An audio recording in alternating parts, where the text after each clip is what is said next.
Welcome to Preach the Stories vlog for the 29th of March, 2020. As you know, on Sunday night or Monday morning of every week, we post a new expository semiotics explaining why we would choose which lectionary readings and saying a few words about each one of them. We help you read the signs in the light of these stories. We help you fondle the details of the stories and spot the seminal metaphors, the condensed signs and stories that are key for preaching to a digital culture. Let's strap on our seatbelts as we prospect our lectionary readings for today, which are Psalm 130, Ezekiel 37, 1-14, Romans 8, 6-11, and John 11, 1-45.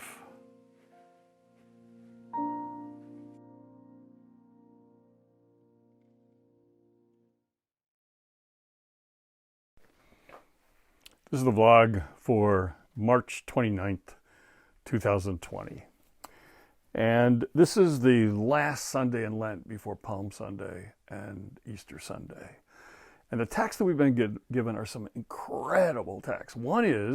First one is Psalm 130, and this is one of the Song of Ascents. Now, these are 15 Psalms, Psalm 120 to 134, that you would sing as you made your pilgrimage to Jerusalem for one of the festivals. In other words, it's kind of marching songs. And they would sing these songs, and Psalm 130 is one of them, as they would march to Jerusalem. And some actually say that when you ascended the steps of the temple to make your sacrifice, or for whatever reason, these are the songs that you would sing, hence the Song of Ascent. Ascent. It's hard for us to appreciate, but a Jewish child, by 14, probably had all the Psalms memorized. And they knew these not just by rote, but by heart. They were part of who they were. And so they had no problem just, singing all 15 Psalms, just one right after the other as they would march. So this is our first scripture reading, and they're part of an ensemble. Psalms are really kind of presented in ensemble form. You've got the Hallel Psalms. We're going to talk about that next week, 113 to 118, all sung at one time. So you'd sing Psalm 113, go all the way to 118. There's the mountain, valley, and mountain, the valley and two mountain songs, Psalm 22, 23, 24. And so part of the soundtrack of being a Jew was to sing these songs. And you might emphasize the need for a soundtrack in this culture where where Fanny Crosby had to write, this is my story, this is my song. The story needs a song. And this was the soundtrack, the playlist, if you will, of Jesus. Now, the other Hebrew Scriptures reading is this one from Ezekiel, and this is one of the great passages, one of the great stories of the Bible. And this is the story of Ezekiel and the Valley of Dry Bones. And it begins here, it really comes to really a sharp beginning with verse 3 in Ezekiel 37, where the word is, "Can these bones live?" And Ezekiel responds and says, "O Lord, you alone know. You alone know." And I would almost be tempted in this is a valley of dry bones for this culture right now. This global pandemic, this new pandemic world, this new pandemic culture where everybody's looking, everything's gone back to zero, everything is starting over. The whole globe is in this valley of dry bones. So this might be the one you might want to pick for this COVID-19 world, where we've been hit. This volcano has erupted and has changed everything. So the question of can these bones live is can my church live in the future? Can my family live in the future? Can I live in this future? Where everything is new. There's a whole new normal. It's not the old normal. It's a whole new normal. We all have dry bones in our life. And so part of what I would do is I challenge you, what is dried up in your life? what are your dry bones? Has your confidence dried up? Has your security dried up? We went in 1 week from over 100% employment to 0% employment. In 1 week.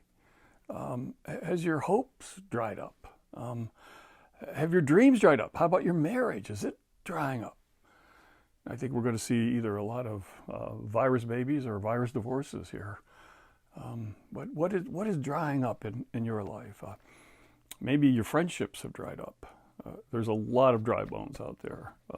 When you're born, a baby has about 300 bones, but an adult has only 206. The difference is you're not losing bones, they're fusing some of those bones. But there's a lot of bones, even in the human body, to dry up and to get brittle and they need to be brought back to life. A lot of connections can go astray and awry. And maybe right now, what is dried up in your life is this openness to a whole new world that's forming out before us, a whole new world where we're having to deal with words like social distancing and the shut-in economy and all sorts of things that we never thought we'd have to deal with. So where are the dry bones? Maybe the reason why some people are called, boneheads and numbskulls is because we're afraid to think in new ways and fresh ways about the future. So, where has the flesh and blood been torn and drained from your life? Even maybe picked so clean that what's left is just raw boned and delicate. Where have you? Right now, we're all feeling kind of cut to the bone. We're not only cut to the bone, but maybe cut to the marrow. The Bible says a broken spirit will dry up your bones, and our spirits are now so broken. Our bones have been hung out to dry for so long that they're drying up in the scorching heat. The ultimate dressing down is when your flesh decays from your bones, and it takes about in a normal kind of temperate climate, it takes about maybe a year, 18 months. But in the scorching heat, the dressing down takes place really quick. And many of you have been in scorching heat for a lot longer than a year, 18 months. And it seems like in this culture right now, there's resetting and rebooting in a whole new way, and a whole new world forming, that we've had the ultimate dressing down. And many of us feel like we've been so dressed down right now by life and by the changes and the challenges that are facing us that we've got no coating left. Our nerves are raw. Our nerves are raw bone. They're red. And in a valley of bones like this, in this pandemic valley of dry bones, people are either choking from the boneyard splinters or they're gnawing at all these bones of contention. So people are either bitter and angry and fighting with one another, or they're gasping for breath because you can't. The smell of the bones and the dryness of the bones is just making our throats and raw. So it's time to deal with the dry bones, with this dryness, with this thinness. There's an old expression: "Thin is in, but fat is where it's at." And I saw that in a T-shirt. And my preferred version is only dogs like a bone and they bury it. Bones are not attractive. Bones are not. God did not intend us to live in valleys of dry bones. The word incarnate means in the flesh.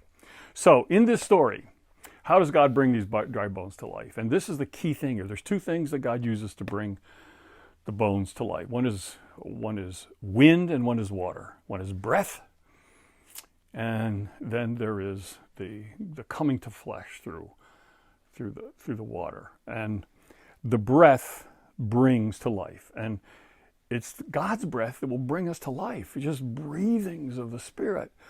You come to life. And then from the breathings, you get flesh, and then you get skin.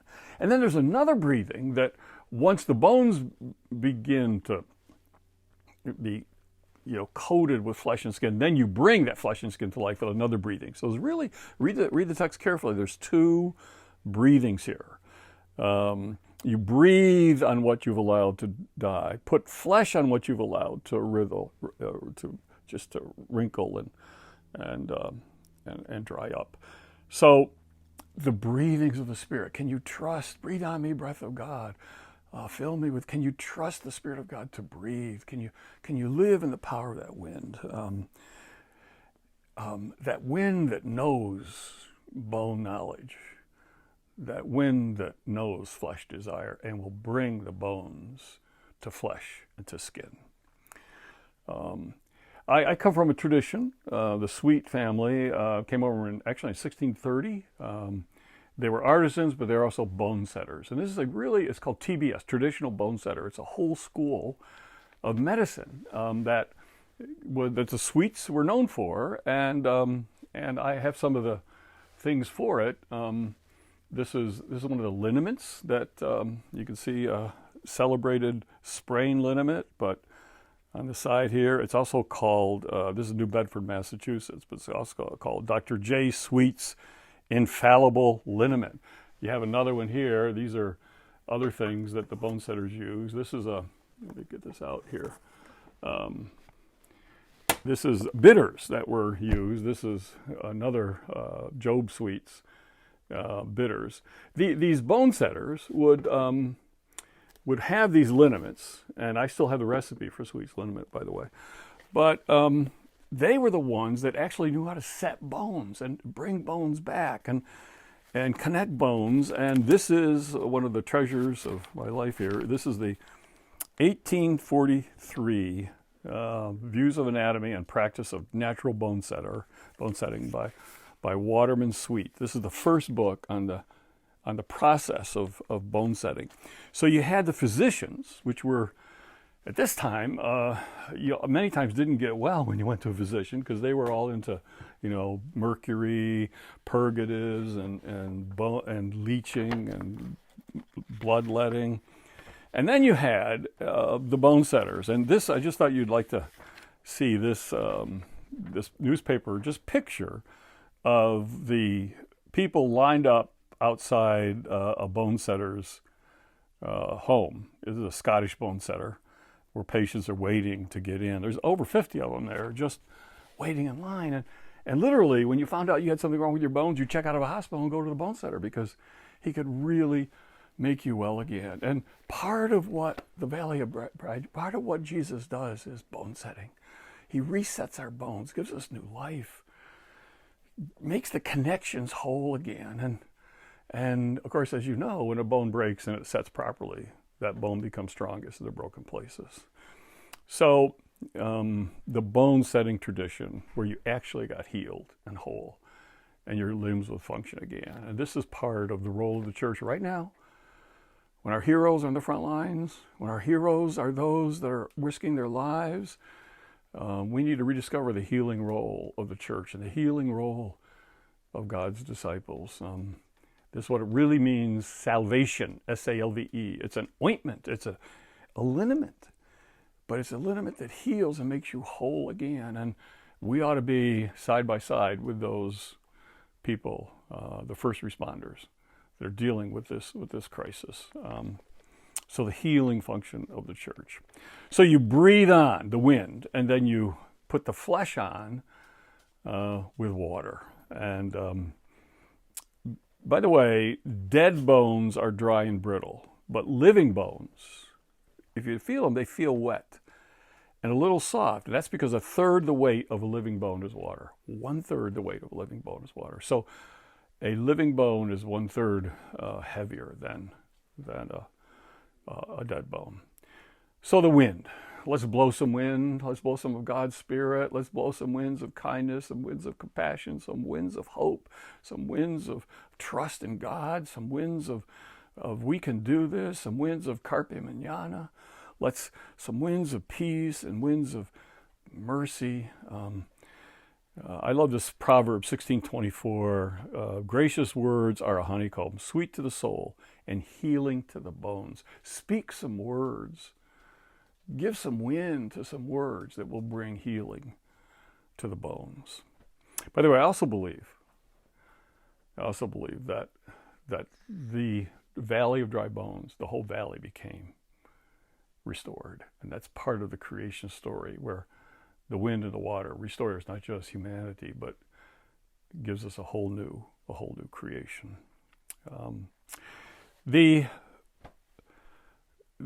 Romans text is Romans 8:6-11, and it actually asks us to. You who are in the realm of the flesh cannot please God. You, whoever are not in the realm of the flesh, but in the realm of the Spirit, if indeed the Spirit of God lives in you, can please God and will please God.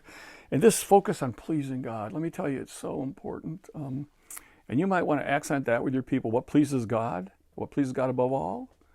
What pleases God above all is your relationship with God. And we tend to forget this, but this is key. I mean, Jesus, at the beginning of his ministry, every gospel writer says his ministry begins with his baptism. And his baptism, his whole family shows up. They're all there. And they're all there, and they're loving him and just encouraging him and blessing him. And he hears the best words anybody can hear. You are my beloved son, who brings me great pleasure. The old translation is whom I am well pleased, but you don't talk about your kids. This is my son in whom I am well pleased. So let's translate it today. Who brings me great pleasure. We were made to bring God pleasure. But wait a minute, this is the beginning of Jesus' ministry. What had he done to bring God pleasure? Had he done any miracle? No. Had he preached any sermon? No. Had he done any healing at all, or preached or done anything at all? No. You know what he did to bring God pleasure? He spent 30 years in a relationship with his Father. And that relationship with his Father that set him up for the 3 years of his ministry, that is what brought God pleasure. And so that's why he hears these words. What brings God pleasure is not what you do, most of all. It's not your service. It's you, the servant. You bring God pleasure. Just your relationship with God. God created us for that relationship. But then we got to face Hebrews 10, because it also says, these are the kind of bookends. You are my beloved son, daughter, who brings me great pleasure. But then Hebrews 10. You lost your faith. What happened? You lost your hope. What happened? You lost your confidence. What happened? You shrunk back from your mission. You bring me no pleasure. Oh, can you feel those words? Kind of the best words we could ever hear and the worst words we can hear. You bring me no pleasure. We exist. The greatest desire of our lives ought to be to bring God pleasure, not to people please others, but to please God. And what pleases God is our relationship with him, with our Maker, with our Creator. So don't shrink back. That's Hebrews 10:38, I think. Is it verse 38? Let me just check here. Yeah. I will take no pleasure in you. The final reading, and this one really sets us up here for Palm Sunday and Easter, is the great story of the restoration of Lazarus. Now notice it's not a resurrection, it's a resuscitation. It's to bring him back to life who was asleep. He died again, so it's not a resurrection. He died again. He doesn't go forth in a resurrected body. Mary and Martha have reverse roles here. Mary is back at home having a hissy fit, and Martha comes running. The other famous Martha and Mary story. Martha's the one having a hissy fit, and Mary's just doing what she always does. But Mary here comes first. Martha's back. And they both say the same thing. It's accusatory. If you had been here, my brother would not have died. If you had been here, Jesus. Jesus doesn't rebuke them. He just does what only he can do. And he says, Lazarus, come forth. And Lazarus came forth, but notice he's still wrapped in grave clothes. And Lazarus comes forth. And then Jesus turns to his disciples and says, you unbind him. You unwind him. Jesus is not going to do for us what we can do for ourselves. He can raise from the dead. He can bring back to life. Only he can do that. But we have to do what we can do, which is unbind and unwind each other. And sisters and brothers, right now, we need to unbind and unwind each other for ministry. In this new world, a lot of us are just so confined and caged because we haven't been unbound and unwound by each other, as we're so concerned with ourselves.